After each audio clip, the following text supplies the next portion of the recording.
US Secretary of State John Kerry led the talks in Brussels. Key participants included many Arab nations like Saudi Arabia, Jordan, as well as Turkey, which shares borders with Syria and Iraq.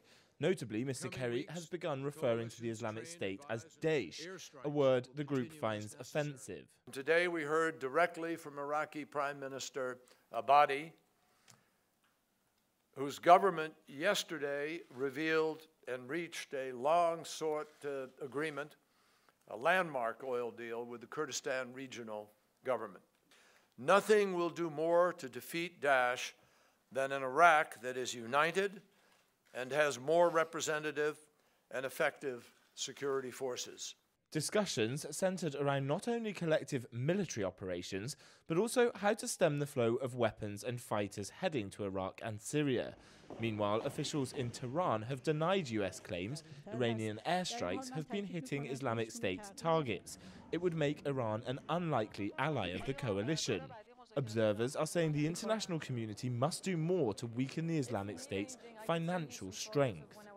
Well, in Europe, at least, we have to make sure that we know where we buy from, and that oil is not imported into the EU involuntarily or unnecessarily or unwantedly from these extremist-operated wells.